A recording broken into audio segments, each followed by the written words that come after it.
This is Dear Strategy, episode 123.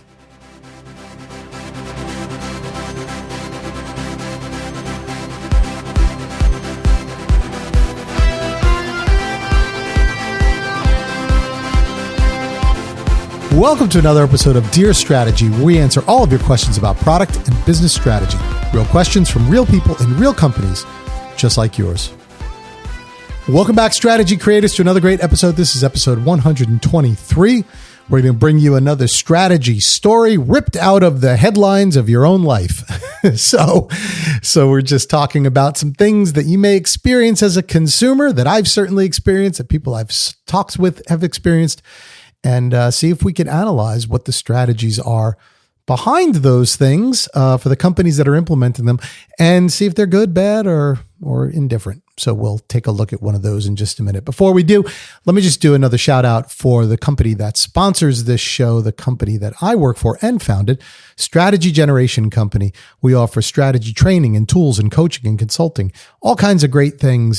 So please go to our website at strategygeneration.com. Check out all the things we have to offer. Great strategy services for product managers, business leaders, and the like. Again, strategygeneration.com. We hope you go check us out there. So what are we going to be talking about today? This is actually a subject that is near and dear to my heart because it's one that's been annoying me quite a bit. And yes, these strategy stories have turned into a bit of a therapy session, admittedly. And I'm okay with that because I'm assuming that if they're therapy for me, they're therapy for someone else as well. So hopefully you're getting the same thing out of it. But what I want to talk about today is this trend that we've been seeing growing and growing and growing towards putting everyone that you possibly can on a subscription. So as a consumer, growing up in the 80s, right? 70s, 80s, whatever it was, when I started becoming old enough to have quote unquote subscriptions, they were magazine subscriptions. That was essentially it. And I could distinctly remember that there were a number of different magazines that I did subscribe to, especially as I got out of college and I started to, work and get a little bit of disposable income. I started to, rather than go buy the magazines off the newsstand that I liked, I would get subscriptions, and they were mostly in the music technology space and some in the business space, but so forth. And I remember, I'm a heavy electronic music guy. So I had a subscription to Keyboard Magazine and Electronic Music Magazine. And then there was Sound on Sound was one that came from the UK and had a US subscription. I had that, and so I had a couple of different subscriptions in the magazine world. And frankly, it was a little difficult for me to keep track of it, right? I knew that I had it because I would get the magazines every month, but then I didn't really know when it would come up for renewal or not. But I can always know that, when it was going to come up for renewal, I'd get a letter probably 2 or 3 months before it was about to expire. And it would be, some special or offer or whatever that would say, please re-up and you can get this special price. So I was not necessarily tracking it myself, but they were tracking it for me, but it was simple. It was obvious. And it was definitely something based on what I wanted rather than what I needed, right? Big difference coming up. Because now, fast forward, what are we talking, 30 years, right? And I can't even count the number of subscriptions that I have. It's absolutely unbelievable. And none of them, by the way, are magazine subscriptions. Not one, right? So there's obviously subscriptions for things that you might not even consider subscriptions, like your cable TV service, your cell service. Those are all subscription based, right? They're not like the traditional magazine subscription type things, but they are monthly payments for some service that you're getting. And I guess you can say that any utility would fall into that category, but I draw the line at usage, right? So like, I don't consider my electric bill to be a subscription because I'm paying based on the amount of energy that I'm using. If I turn my lights off completely for a month, I'm not going to get a bill, right? So theoretically, so I'm not really considering that a subscription as much as I'm considering that based on usage. But something like cable TV, satellite radio, cell phone service, for the most part, that's all now one monthly fee, and you basically use it or don't use it. It doesn't matter. So that's a subscription. That's what I would consider it as a subscription. So start right there. and you have all of those. But then on top of that, my goodness, I mean, the number of subscriptions that I have that are, let's say cloud storage, right? That's another one. Software apps. Now everybody wants you to put on a subscription there. A lot of pieces of software, like I'm a user of Microsoft Office Suite and the Adobe Suite. Those have all gone to subscription services. Was a user of Pro Tools. I don't know if anybody's familiar with Pro Tools. Pro Tools is what they call a DAW or DAW. It's a digital audio workstation used in the music world and that kind of thing, audio world. And I had a subscription to that. I mean, I could go on and on. I'm just calling out a few that are off the top of my head. But when I really get into how many subscriptions I have, it's enormous, absolutely enormous.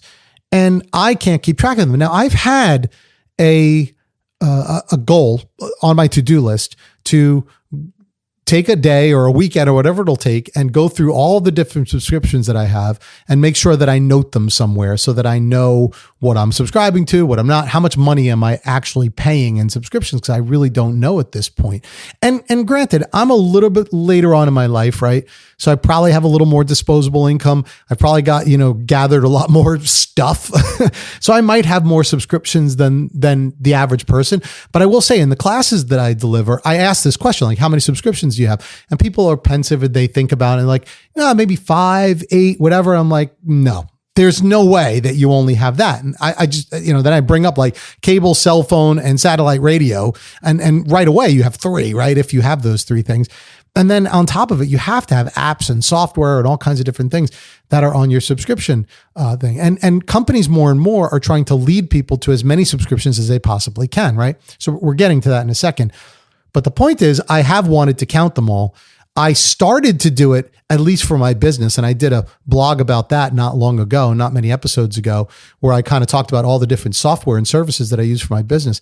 And that list came out to about 30, right away. And most of those things are subscription-based services.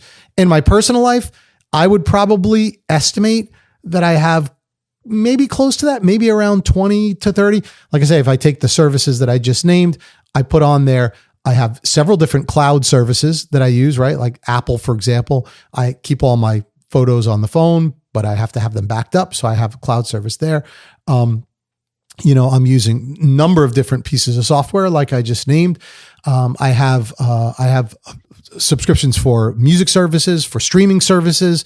All of those things count. And more of those services keep popping up. Everyone wants to have their own streaming service. Everyone wants to have their own music service. And so I sometimes get roped into more of those than I care to admit.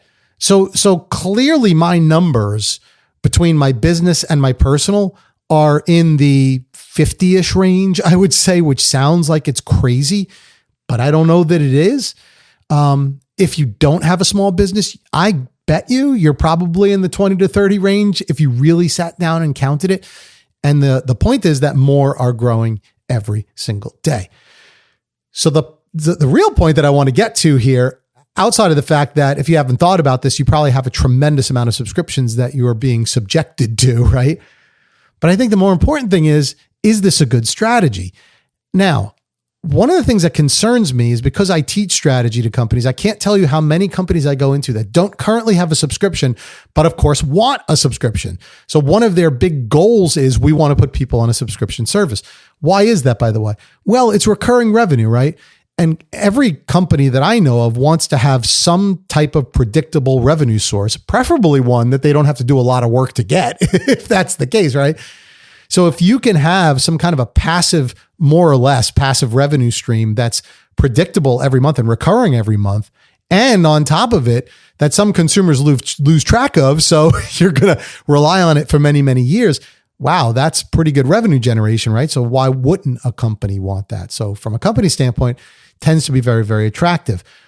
The thing that bothers me, though, is when you're starting your strategy off with a goal of having a subscription service, whether or not the subscription service makes sense for the customer, that's a big red flag. And I can tell you, I see that a lot. And a lot of the companies that I do business with as a consumer, more and more, I was perfectly happy with like paying for their app and downloading it. And then sometime down the road, they want to put me on a subscription. So now where they had originally said, it's going to be, I don't know, $10 to download this app and you'll get updates and so forth. Now, one day they decide to change the rules, say, yeah, we're going to charge you $2.99 a month or whatever it is. And boy, do I get upset at that, right? There's been a couple of cases, I didn't even mention these things, but home security systems and things like that. I had two of these things. I had one was a home security system, I would say. It's called Canary, right? And so it's a number of different cameras and so forth. And their whole business model was you pay a dollar amount upfront and basically you get the service, right? So you get the ability to watch videos and do whatever that the cameras are capturing. One day they decided we're going to cut off a bunch of the features and go to a subscription model, right? And I'm sure they did that because the other model wasn't sustainable, right? Once they made their initial money off of the devices, enough people weren't buying the devices for them to maintain the services. So they wanted to switch everyone to a subscription service. But it got a lot of people angry, right? A lot of people angry. And they eventually had to back off on some of that, offer some of the services back, and then make it attractive for you to be on a subscription rather than required to be on a subscription. There's another company that I did business with as a consumer called Wink. Wink was one of the home automation things. They sold a hub, right, that all of your devices can sync into, right? So it was the home automation hub. And same thing, their model was buy our hub, and then all the devices will always work with it and you'll have access to the system and so forth. One day they woke up and said, no more of that. We're going to a subscription model. And a lot of people were mad, right? A lot of people were mad, myself included. I was one of those people that said, this is ridiculous. I don't want to now be paying monthly for something that you said would be free. And I actually left that service and went to another one of their competitors. And I'm sure many, many of their customers did the same. So the point of the matter is that if you're going to try to put people on a subscription service from a strategic standpoint, make sure that it's something that the customers see as valuable. Don't just put people on a subscription service because it's good for you, which unfortunately is a lot of what I hear from the other side on company sides, right? We want as many people on subscriptions as possible because it gives us recurring revenue. It's sure revenue. It's, more passive for us than the alternatives. Okay. That may all be the case, but make sure that it's something that the customers want, that the customers see as valuable, that you're delivering real consumer value, not just that I want to lock them into a subscription, right? So that's probably the most important thing that I would say. The second piece of it is make sure that there's actual value from the standpoint of usage. What I mean by that, if I have a product that I'm using every day of the month, I don't mind paying a subscription for it, right? Because I'm actually using it all the time. But if there's a piece of software, for example, that I'm using twice a year, or I'm only using on a case-by-case basis, I don't want a subscription, right? That doesn't make any sense for me. So make sure that you're looking at what customers actually will value and how much customers are using the products. And then the third thing I would say for companies that are looking to implement this might be the most important one. And we've talked about this in previous episodes. Make sure that you are upfront and transparent with customers. Don't just renew their subscription without telling them about it. Don't just, give them 1 day's notice. Don't tell them, oh, by the way, we've just charged your credit card. Like, that's horrible, right? Absolutely horrible. And what that indicates to me as a consumer is that you are trying to pull the wool over my eyes. You're trying to lock me in. And that's just one of the worst things that you could do. Be upfront about it. Continuously remind me, especially if I'm on a yearly subscription, right? Which I think this more applies to. Continuously remind me, hey, your subscription is up for renewal. We want to make sure you're still getting the value out of it. Give us some feedback, and we hope you'll come back to us, and we hope that you'll renew. Or make people opt in to renew. Don't just automatically sign them up for the auto renew, which I've seen many companies do. Like, make sure they opt into it or default to not auto renewing, and then give them a reminder like, hey, if you want to auto renew, make sure you click this button. That way, again, it's on me. It's not on you. So I think the bottom line to the subscription question is, if I'm predicting the future, I'm going to say this is going to become a bigger and bigger pain point for consumers. More people are being put on subscriptions every single day. More people are losing track of subscriptions every day, and it's becoming more frustrating to consumers every day. So those companies that are trying to jump on the subscription bandwagon realize, first of all, you're riding the tail end of this trend, but secondly, and more importantly, this is becoming a frustrating thing for consumers. So I think it's upon you to make sure that, first of all, people should be on subscriptions, and second of all, you make it as easy as possible for people to manage it, because I think this is going to become something that will be a differentiator for companies that don't want to be or don't want to put their consumers on subscriptions. I think customers will start to see that as a positive rather than a negative. So something to think about if you're thinking about going this way. So while you're thinking about that, we hope you'll go visit us at dearstrategy.net. Check out the blog that goes along with this episode, as well as the blog that goes along with every one of our episodes.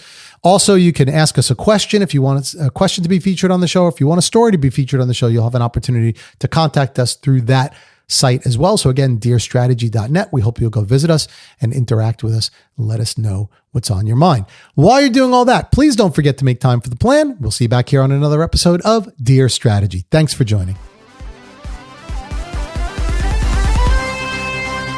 Thank you for listening to Dear Strategy with Bob Caporelli. To learn more or to submit a question to be featured on our show, please visit us at dearstrategy.net.